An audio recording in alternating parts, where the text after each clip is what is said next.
Göygöl rayonundayıq. Bakı Press Milli İnformasiya Agentliyi vətəndaşların şikayətlərini, bizə müraciət edən vətəndaşların şikayəti ilə bağlı Göygöl rayonuna ezam olunublar. Dəfələrlə qeyd eləmişik, mətbuatda da tez-tez məmur özbaşınalığı, yerli icra strukturlarında vətəndaşların süründürməçilikdən çox söhbət gedir. Hətta vətəndaşlar o dərəcəyə çatır ki, intiharların sayı çoxalır. Vətəndaşlar bezərək ölkəni tərk etmək fikrinə düşürlər. Bütün bunlar o demək deyil ki, bizim Azərbaycana inam azalır, bizim Azərbaycanın prezidentinə inam azalır. Dövlət başçısından kömək gözləyən, onların dəstəyini istəyən vətəndaşlar gəlirlər, icra strukturlarında çox böyük maneələrlə rastlaşırlar. Hal-hazırda Göygöl rayonunda bizə müraciət edən Qarabağ veteranı, ikinci qrup əlil olan, qaçqın Ermənistanın Göyçə mahalından qaçqın gəlib Göygöl şəhərində məskunlaşan Hüseydov Azaygilin evinə yollanırıq. Pilləkənindən, evin vəziyyətindən, görünüşündən çox acı-acaqlı bir vəziyyətlə rastlaşırıq. Ay ev yəsi. Gel gel. Salam. Çetin. Hoş geldiniz.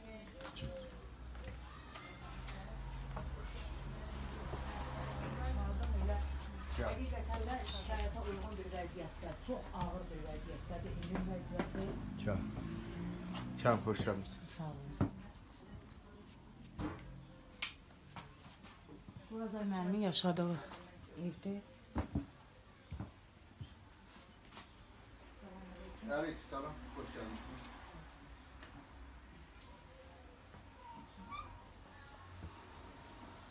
Nəfərdən ibarətdir. Mətbəxi də, yatmağı da, Hamısı bir hər yerde. bir şey bir yerdə. Bu balaca çox dar mənzildə yaşayırlar. Çox dar mənzildə. Yəni bu su damanda qışı var, qarı var, çovğunu var, divarların nəmişliyindən, tavanın çökməsindən məlumdur ki, Divarların yaşayış tərzini görür. Bizim uğrumuzda, vətən uğrunda döyüşən, hətta Azay müəllimin oğlu da hərbi xidmətdə vətən uğrunda aprel döyüşlərində yaralanmış əsgərlərimizdən biri olub. Bu vəziyyətlə yaşayan, vətən üçün, vətən uğrunda yaşayan, vətənə qulluq edən bir veteranın evi bu vəziyyətdədirsə, bizlərə yazıqlar olsun. Gördüyünüz, yəni bu dar, balaca bir mənzildir. İndi yəqin ki, Azay müəllim bizə rəsmi müraciət edib, ona görə də biz buradayıq. İndi Azay müəllim özü, öz dərdlərini, buradakı olan süründürməçilik, buradakı olan bürokratizm, buradakı olan get-gəllərdən özü ürək dolusu danışacaq. Siz də dinləyəsiniz. Yəni Bakı Press Milli İnformasiya Agentliyinin vasitəsilə Azay müəllim müəyyən instansiyalara öz sözlərini çatdırmaq istəyir. Azay müəllim, bir daha xoş gördük. Bizə müraciətinizlə bağlı və sizi dinləmək üçün biz Göygöl rayonuna gəldik. Məlum məsələdir ki, bizə siz müraciət eləmişik. Biz bilirik ki, siz Qarabağ veteranı kimi, ikinci qrup əlil kimi ev mənzil növbəsindəsiz və mənzil sizə düşdüyü halda Göygöl rayon icra hakimiyyətindən dediyinizə görə sizi süründürüb müxtəlif yalan vədlərlə, sizi belə deyək də, özünüzün dilinizlə desək, ələ salırlar. Və siz müəyyən orqanlara müraciət eləmişsiniz. İndi də mətbuat vasitəsilə nə demək istəyirsinizsə, biz sizi dinləyirik. İlkin başlanğıc, harada döyüşmüsünüz? İlkin başlanğıcı mən Fərux Dağ uğrunda gedən ağır döyüşlərdə olmuşam. 3-cü, 5-ci batalyon şəhid olan olub, qaçan qaçıb. Sonradan biz trenirovka olmuşuq Seybəli poligonunda. Ondan sonra mən Murov Dağ istiqamətinə yönəlmişəm. Hal-hazırda Murov Dağ istiqamətində gedən ağır döyüşlərdə iştirak etmişəm, yaralanmışam.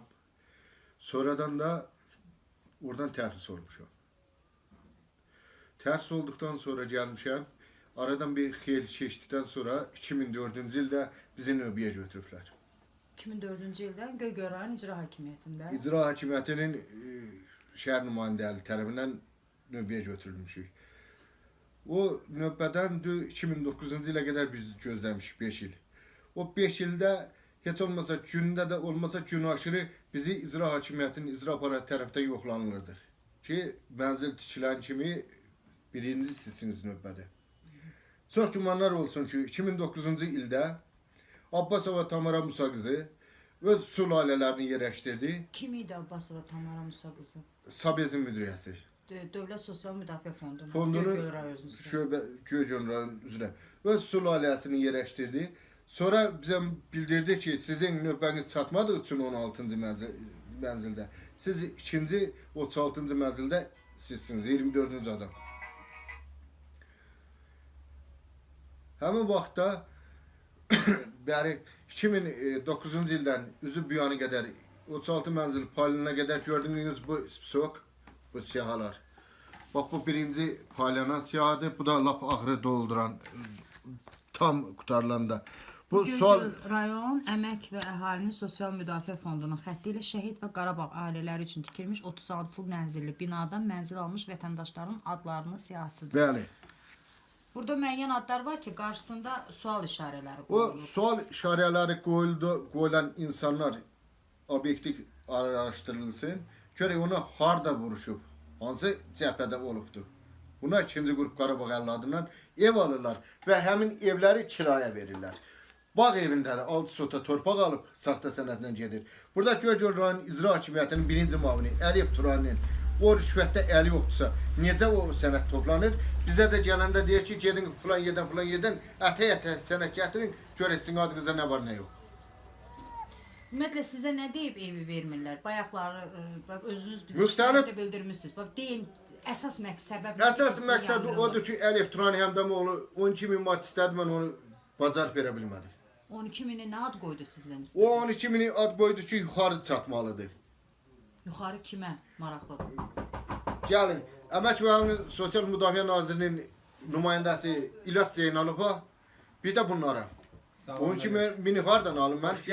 O cəhbədə mən 12.000 pul qazanmışdım mı? Bax əlimi yarasına, bax alnımın yarasına, çox üzr istəyirəm. Bax, hələ qəlb əçimdədir. Yaradı. Qıçamı demirəm, budur, boynumun arxasındakı olan qəlbiyə baxın. Budur. Çünki bu işlə də bağlı olaraq 7 avqust 2012-ci il tarixdə mən oldum Heydər Əliyev Fondunda qəbulda. Mehriban xanım Əliyeva dinlədi və göstəriş verdi. Göygöl rayon icra hakimiyyətinin birinci müavini Əliyev Turani Həmdamoğlu mənə əsəbləşərək dedi, sənin nə ixtiyarın var oraya gedirsən, biz burada olarlar. Biz bilərik, kimə mənzil verir, kimə yox. Mən indi burada ölümlə pəncə-pəncəyə duram. Baxın, Əliyev Turani Həmdamoğlu'nun oğlu Əliyev Elvin Turani oğlu Gəncə şəhərində Kəbəz polis şöbəsində narkotiklə saxlandı. 1993-cü ildə bizim ulu öndərimiz, hörmətli prezidentim, məhrum prezidentimiz Heydər Əlizoğlu Əliyevin verdiyi sərəncam 50.000 manatına susturmaq olar mı? Baxın da cəmaat, baxın. Baxın. Bizim ulu öndərimiz Heydər Əliyevin verdiyi sərəncamı 50.000 manatına dayandırırlar. Narkotiklə saxlanır, bir sutka qalır, bir sutkadan sonra gelir. Siz onu dəqiq faktla sübut edə bilirsiniz ki, həmən Turaninin oğlu Elvin Rayonda kimdən soruşsan da hamı deyəcəkdir. Rayonda kimdən nə soruşsanız vaxt da olub bu hadisə? bu yaxından olubdu hadisə. Hamısı elə belə sadə insanların evlatları olmayıbdı. Hamısı beləncə məmurların evlatları olubdu. Beləncə məmurunda bax, Anagöl restoranı 1, Hatiçət yolun üstündəki 7 mağazin 2, Gəncə şəhərindəki evi, Gəncə şəhərindəki obyekti, Bakı şəhərindəki. Bu nə deməkdir? Restoranın üstə getdi. Nə deməkdir bu? Siz deməli Mehriban xanım göstərişinə də Məhəl qoymadı. Hakimiyyətində Bəli, məhəl qoymadı. 9 avqust 2012-ci il tarixdə Göygöl rayon icra hakimiyyətinin mühafizə xidmətində olan Allah Verdiyev nə də o serjantını yolladı bir polisdir. Sizi icra hakimiyyətinin birinci müavini Əliyev Turani çağırır. Biz də sevinə getdik ki, şükür. Bizə də bir yol var. Oraya gedəndə polis tökmə nişantaşı elədi, saxladı 3 sutka içərdə. Mənim üstümə cinayət işi açdırdı. 221 2.2. Baxın, mən yetim bir oğlan, imkansız bir oğlan, qaçqın bir adam mənim üstümə cinayət işi qaldırtdır. Göstərişlə. 12.000 manat. 12.000 manat rüşvətdən ötəri. Sonra da məni apar məhkəmələrdə süründür. Bəli, məhkəmənin sədri cənab Fikrət Hüseynov baxdı ki, bunun hamısı şantajdır. O devlet imtahançısı Ağamir İlqarovla birlikdə belə qərara gəldilər ki, 1 il 6 ay mən əmlak islahatından. Mən də 1 il 6 ay hər ayda 160 manat pul ödədim. 1600 manat ödədim, qutardım. İndi baxın, görün, bu adamın bir belə əncaməsində bu adamın yaxınları, ailə üzvləri neçə hansı neçə yerdə işləyir? Ciyəli Statistika İdarəsində işləyir. Yeni Azərbaycan Partiyasında işləyir. Xanımı Göygöl rayon təhsil şöbəsində işləyirmi? Oğlu Göygöl rayon Tülala kəndində şəhər nümayəndəsinə müavin işləyirmi? Hansı ki o adam heç onu tanımır, axşama kimi narkotik adətçisidir, aydanaya maaş alırlar. Siz bu məsəl üçün birinci müavin qəbul eləmədi, Mehriban xanımın qəbulunda oldu. Bəli. Ondan sonra Mehriban xanıma ikinci dəfə müraciət elədiniz. 2013-cü ildə ikinci səfər təkrarla qəbul olanda mən Məlahət Həsənovanın qəbuluna düşdüm. Məlahət Həsənova qəbul etdi. Həmin vaxtda məni Əliyev Turani Həmdamoğlu şantaj eləyən vaxtı mənim cibimdən mobilni telefonu götürdülər, Nokia, qaytarıb özümə vermədilər.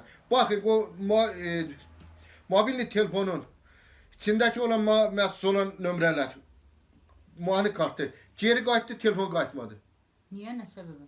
Çünki polis orada işləyir, oranın axranasıdır. Əliyev Turani göstərişi ilə ona 8 sot radio stansiyasında fərdi yaşayış yer verildi. Mənim üzümə dursun. Üz-üzə durub nə dedilər ki? Üzümə durdu, onun heç nə burnu qanamamış nə bir şey. 3 dənə düyməsini qırmışdı özü. Biri düşmüşdü. Siz icra hakimiyyətinə qəbula düşmək üçün Bəli. siz əsəbləşmişdilər, siz də müqavimət göstərdiniz. Bəli. Yəni bildim insident. Ya sadəcə mənim maraqlıdır bu ikinci çağırışdan sonra, ikinci Mehriban xanım müraciətdən sonra yenidən əhəmiyyət vermədilər və bu yaxınlarda siz yenə müraciət eləmisiniz harasa? Dəfələrlə müraciət eləmişəm yeri orqan işçilərinə, məhəl qoymurlar. Mən də indi müraciət eləm sizə. Yəni sizin Bizim vasitənizlə. Hal-hazırda xahiş edirəm bizim səsimizi Mehriban Əliyevə, İlham Əliyevə və Dövlət Təhlükəsizlik Xidməti cənab general polkovnik Mədət Quliyevə qoy bizi dinləsin. Baxın, görsün bizim nə köşə qoyurlar. Bizim Dövlət Təhlükəsizlik Xidməti heç olmasa bizi qorusun, saxlasın. Bir sözlə sizə dövlətin ayırdığı veteran kimi, Qarabağ veteran kimi, ikinci qrup əlil kimi payınıza düşən ev 2009-cu ildən bu yana sizi süründürürlər. Qarşılığında belə deyək, 12.000 pul tələb edirlər. Bu yuxarıcıdır. Sizin şikayətiniz, tələbiniz ancaq yaşamaq üçün yerdir. Bəli. Evlə təmin olunmaq. Evlə təmin olunmaq.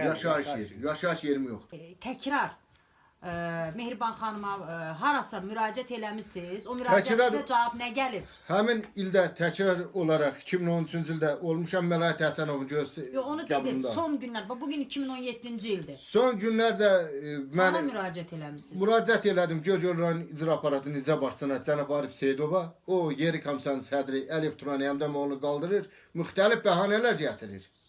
Və orada vurğulur ki, sən öz başına yuxarı hissələrlə nə işin var? Yaxşı, yeri məmur məni təmin eləmirsə, mənim ondan yuxarı şikayətim varsa, təkrar onu nə qaytarırsanız onun üstə, yeri xüsusi komissiya təyin edin, boyunca gəlsin, baxsın, görsün, araşdırsın, araşdırma aparsın. Bizim tələbimiz budur. Tələb edirik bir vətəndaş kimi, bir Azərbaycan Respublikasının vətəndaşı kimi, mən qalmışam ortada. Qoy yuxarı məmur baxsın, icra hakimiyyəti baxmasın. Çünki icra hakimiyyəti artıq gördüm də. Mən oldum Ədliyyə Nazirinin qəbulunda, cənab Fikret Məmmədovun qəbulunda göstəriş verdi. Qısa bir müddətdə fərdi yaşayış yerindən təmin olmağa, o da olmadı. Onu eləmirlər. Bu özləri aydınlaşdırsın. Bir sözlə sizin istədiyiniz ancaq yaşamaq üçün. Bəli, yaşamaq üçün yerdir. Başqa heç nə. Azay müəllim, biz sizi dinlədik. Yəni yaşayış vəziyyətinizi də gördünüz, bayaq da vurğuladım. Belə deyək, biz sizə kömək eləyəcək bir mətbuat kimi. Bizim işimiz nədir? Gündəmə gətirib və onun müəyyən instansiyaların tələbi qoyaq ki, bu araşdırılsın, sizə kömək olunsun. Bizim vasitəmizlə kimlərə müraciət etmək istəyirsiniz? Hara müraciət? Sizi kim süründürür? Mən müraciət istədiyiniz nədir? Mən müraciət etmək istəyirəm cənab İlham Əliyevə, ölkə başçımıza və onun xanımına. Qoy mənim səsimi dinləsinlər, mənə yaxından köməklik göstərsinlər. 7 avqust 2012-ci il tarixdə mənzillə bağlı qəbulda oldum.